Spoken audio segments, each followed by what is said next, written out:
యోగ వాసిష్టం కథల్లో ఈరోజు సరస్వతీదేవి విధురథునికి ఉపదేశించటం అన్నమాట. ఏం ఉపదేశించిందో ఏంటో చూద్దాం. మరి ఇద్దరు ఆ విధురథుని రాజ్యంలోకి ఒక గోడకున్న కన్నం ద్వారా ప్రవేశించారు కదా. ప్రవేశించిన తర్వాత విధురథునికి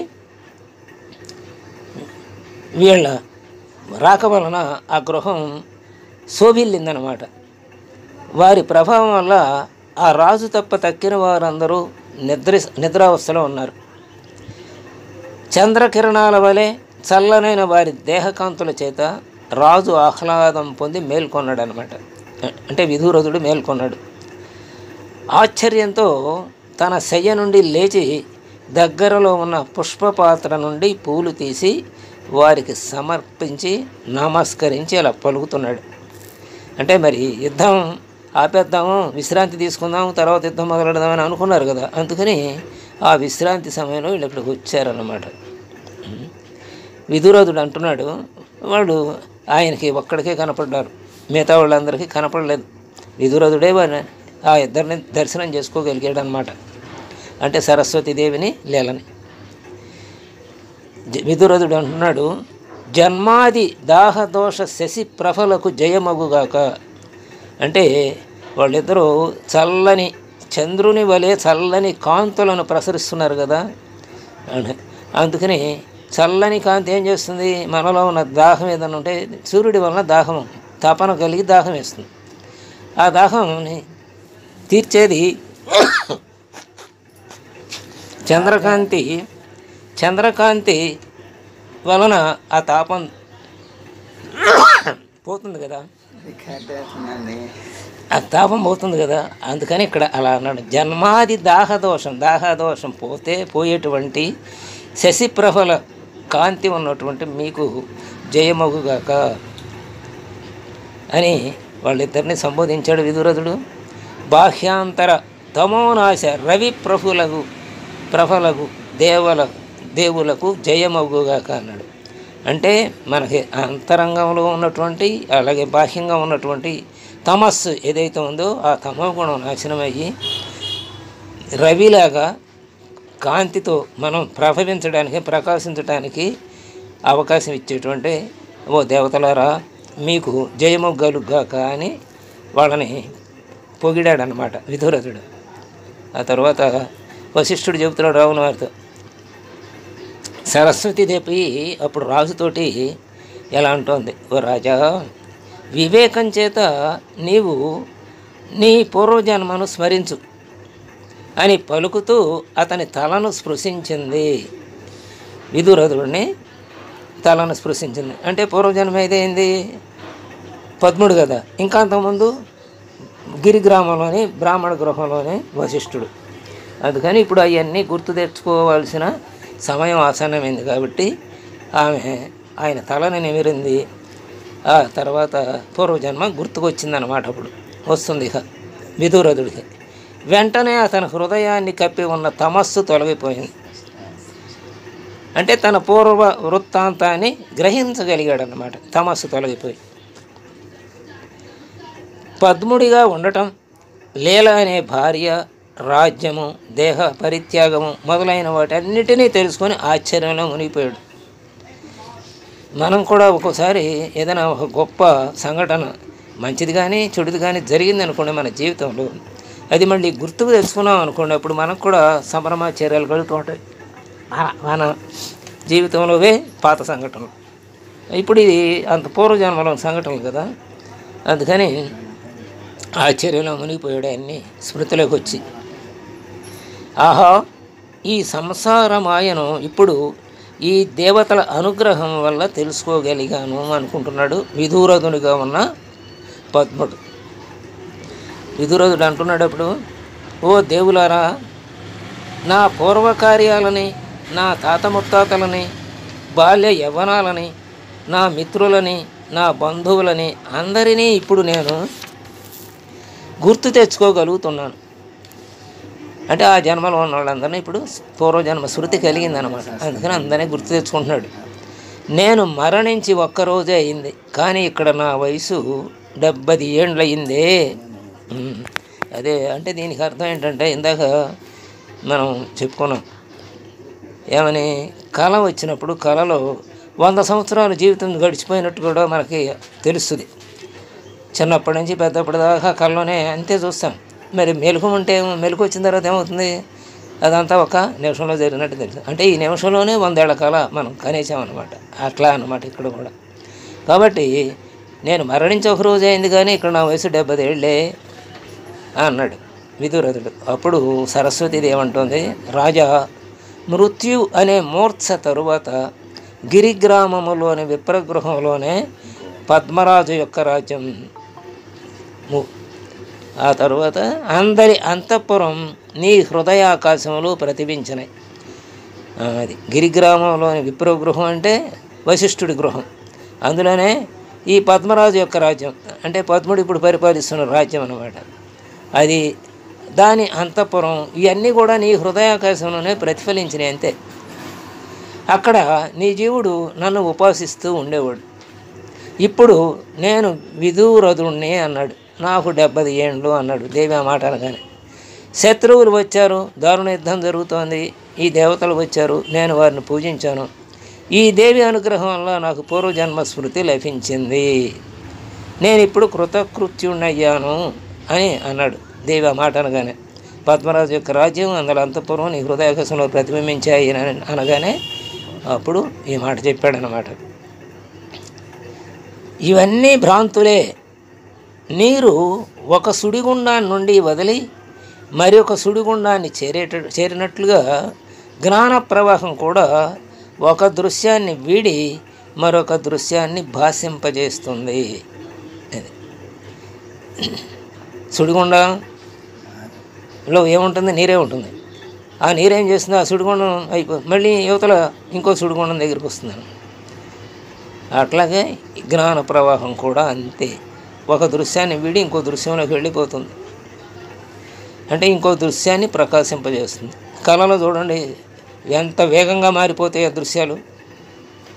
అలా స్వప్నంలో ఒక నిమిషంలోనే 100 సంవత్సరాలు గడిచినట్లు, సంకల్పం మాత్రం చేతనే జనన మరణాలు తోచేటట్లు, అలాగే గంధర్వ నగరంలో గోడలు ఉండేటట్లు, నౌకలో పోయేటప్పుడు వృక్ష పర్వతాలు కదిలేటట్లు, ధాతువులు ప్రకోపిస్తుంటే కళ్ళు తిరిగితే పర్వతం కూడా నాట్యమాడుతూ కనపడేటట్లు, స్వప్నంలో తన శిరస్సే తెగిపోయేటట్లు ఈ ప్రౌఢమైన జగద్భ్రాంతి కూడా వ్యాపిస్తుంది. కళలో ఎన్ని జరిగినాయో ఎన్ని ఎలా భ్రాంతో ఈ ప్రౌఢమైన జగత్తులో కూడా ఇదంతా కూడా జగద్భ్రాంతే అని తెలిసికో అంటోంది సరస్వతీదేవి విదురథుడిని.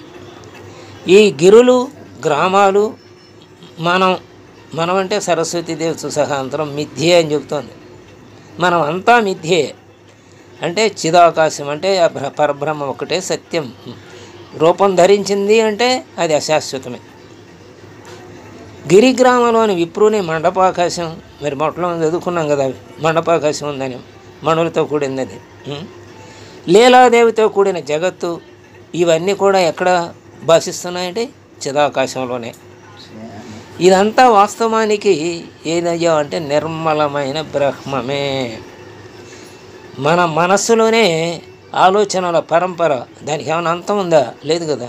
అవన్నీ ఎక్కడ పుడుతున్నాయి? మన మనసులోనే పుడుతున్నాయి. మన మనసే అన్ని ఆకారాలు ధరిస్తుంది, మన మనసే అన్ని లోకాలని సృష్టించుకుంటుంది. మన మనసే జాగ్రత్త అవస్థలో ఉన్నప్పుడు కూడా మనం ఏదో బయట మాట్లాడుతున్నా లోపల ఎన్నో సృష్టిస్తూ ఉంటుంది ఒక్కోసారి. అంటే ధ్యాస ఇక్కడ లేదని చెప్తాం చూసారా, అప్పుడు ఆ మనసు వేరే ధ్యాసలో ఉంటుంది, మనం ఇక్కడ వేరే మాట్లాడుతూ ఉంటాం. కాబట్టి వాస్తవానికి ఇదంతా ఏమిటి అంటే నిర్మలమైన బ్రహ్మం. ఎందుకంటే ఆ చైతన్యం ఉంటేనే కదా లోపల మనస్సైనా సంకల్పించగలిగేది, మనసుకి ఆ శక్తి వచ్చేది. అందులో నదులు ఉంటాయి, గిరులు ఉంటాయి, పట్టణాలు ఉంటాయి, అసలు లేనిది ఉంటే ఉంటుంది, అన్నీ ఉంటాయి. జనుల పరిభ్రమణం ఉంటుంది, పరస్పర దర్శనాలు కూడా ఉంటాయి, అన్నీ కూడా మిథ్యే. అంతా చిన్మాత్ర పూర్ణమే. అంతా దేనితో నిండి ఉందంటే మొత్తం అంతా చిన్మాత్ర పూర్ణం అంటే పరబ్రహ్మ స్వరూపమే అంతా అని గ్రహించు అంతే అని సరస్వతీదేవి చెప్పింది విదురథుడితోటి. వశిష్ఠుడు అప్పుడు రాముల వారితో అంటున్నాడు, జ్ఞప్తిదేవి, జ్ఞప్తిదేవి అంటే జ్ఞానాన్ని కలిగించే దేవి అనమాట, అంటే సరస్వతీదేవి.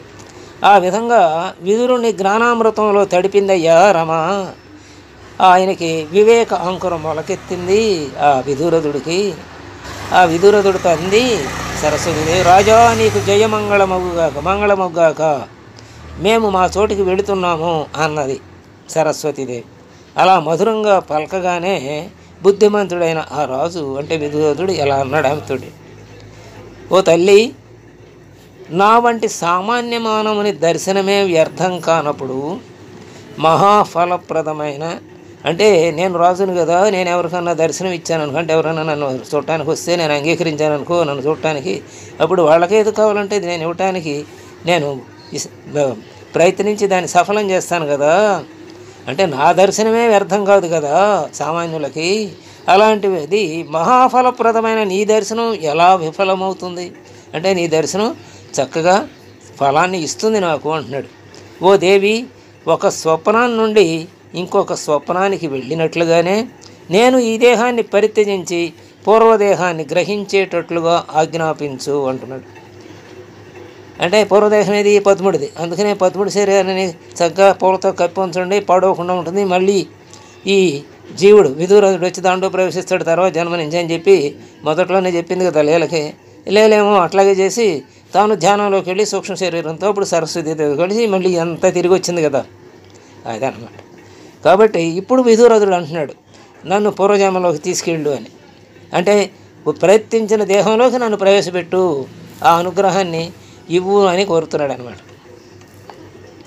అప్పుడు దేవి అంటోంది సరస్వతీదేవి, రాజా అట్లే అగుగాక, మా వల్ల అర్ధుల కోరికలు ఎన్నడూ నిరాకరింపబడలేదు.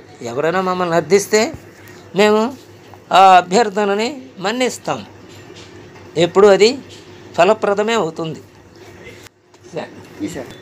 ఇప్పుడు ఓ రాజా నీకు అలాగే అవుతుంది, నీ కోరిక నెరవేరుతుందిలే, అనుగ్రహించాను అన్నది. ప్రస్తుతం మరి యుద్ధం చేస్తున్నాడు కదా, ఆ యుద్ధం ఆగి ఇప్పుడు విశ్రాంతి తీసుకున్నప్పుడు మాట్లాడి మాటలే అని, కాబట్టి ఇప్పుడు యుద్ధం మళ్ళీ జరుగుతుంది అంటే తెల్లారితే మళ్ళీ యుద్ధం జరుగుతుంది. యుద్ధంలోనేమో నువ్వు మరణిస్తావు, అంటే మరి ఆ శరీరంలో మళ్ళీ ప్రవేశించాలంటే ఈ శరీరం పోవాలి కదా, విదురథుడి శరీరం, మళ్ళీ పద్ముడి శరీరంలో ప్రవేశించాలంటే జీవికి శరీరం పోవాలి కదా. అందుకని నీవు ఇప్పుడు యుద్ధంలో మరణిస్తావు, అనంతరం నీ పూర్వజన్మను పొందుతావు, మేము వచ్చిన రీతిలోనే తిరిగి వెళతాము, మీరు మీ అతివాహక శరీరాలతో అక్కడికి రాగలరు అని చెప్పింది సరస్వతీదేవి. ఆ తర్వాత మళ్ళీ యుద్ధం ప్రారంభమైంది. అప్పుడు వశిష్ఠుడు అంటున్నాడు, వారు ఈ విధంగా సంభాషిస్తుండగానే భటుడు ఒకడు వచ్చాడు, అంటే సరస్వతీదేవితో సంభాషణ జరుగుతుండగానే ఒక భటుడు వచ్చాడయ్యా రామ, వచ్చి దేవా, కల్లోల సముద్రంలాగా ఉన్న శత్రు సైన్యం మన మీదకి వస్తుంది, ఏ వైపుకి ఈ నగరానికి 4 వైపులా నిప్పేమో అంటుకుంది, మన వారందరూ నిద్రలో ఉన్నారు, అందుకని ఇక వాళ్ళకి అడ్డం లేకుండా పోయింది ఆ వచ్చే శత్రు సైన్యానికి, నగరం అంతా హాహాకారాలతో నిండిపోతోంది అని చెప్పాడు. ఆ భటుడు ఈ విధంగా చెబుతుండగానే తత్తరపాటుతో కూడిన రాజు, ఆ రాజు మహిషి చెలికత్తెలతోనూ పరిచారకులతోని రాజమందిరాన్ని ప్రవేశించింది. అప్పుడు పరిచారికలు, రాజు భార్య తత్తరపాటు పడింది, అట్లాగే మిగతా పరిచారికలు అందరూ వచ్చారు, వాళ్ళందరూ రాజ్యమని ప్రవేశించారు. అప్పుడు పరిచారకులతో రాజు అంటున్నాడు, పరిచారకులు అంటున్నారు రాజుతోటి, ఓ రాజా, నీ భవనాన్ని శత్రువులు ముట్టడించారు, నీ భార్యల్ని అపహరిస్తున్నారు. మరి రాజుగారు కదా, చాలామంది భార్యలు ఉంటారు ఆ రోజుల్లో, అలా భార్యలను అపహరిస్తున్నారు, ఈమె భయంతో మమ్మల్ని వెంటబట్టుకొని మీ శరణ కోరింది, అంటే ఒక రాణి పట్టమనిషి మాత్రం వచ్చేసింది ఇక్కడికి అన్నారు ఆ పరిచారకులు. రాజు ఈ పలుకుల్ని విని లీలా సరస్సులతో ఇలా అన్నాడు అనమాట. ఆయన రాజు అంటున్నాడు, దేవతలారా, నేను యుద్ధం చేయడానికి వెళుతున్నాను, ఇప్పుడు నన్ను క్షమించండి, నా భార్యని, అంటే ఇప్పుడు ఈ జన్మలో విదురథుడి జన్మలో ఉన్న భార్యని ఇక్కడ వదిలిపెట్టి వెళ్తున్నాను, మీ దగ్గర ఉంచుకోండి, ఈమెను రక్షించండి అని చెప్పేశాడు. ఆయన యుద్ధానికి వెళ్ళాడు. వశిష్ఠుడు ఇంకా రాముల వారితో ఎలా అంటున్నాడు, విదురథుడు ఈ విధంగా పలికాడయ్యా ఆ దేవతలతోటి. తర్వాత క్రోధంతో ఎరబడిన కళ్ళతో మదపట్టు ఏనుగులను చీల్చి చెండాడే సింహాలుగా బయలుదేరాడు యుద్ధానికి. అప్పుడు సరస్వతిది పక్కన ఉన్న లీల విదురథుని భార్యను చూసి ఆశ్చర్యపడి ఇట్లా అంది, మరి ఇప్పుడు విదురథుడికి ఒక భార్య ఉంది కదా, ఈమెమో కిందటి జన్మలో భార్య కదా, అందుకని ఇప్పుడున్న భార్యను చూసి, విదురథుడి భార్యను చూసి ఆశ్చర్యంతో ఇలా అందనమాట. ఆమె రెండవ లీల, ఇప్పుడు విదురథుడి భార్య రెండవ లీల అన్నమాట. ఆ రెండవ లీలను గురించి రేపు తెలుసుకుందాం. స్వస్తి.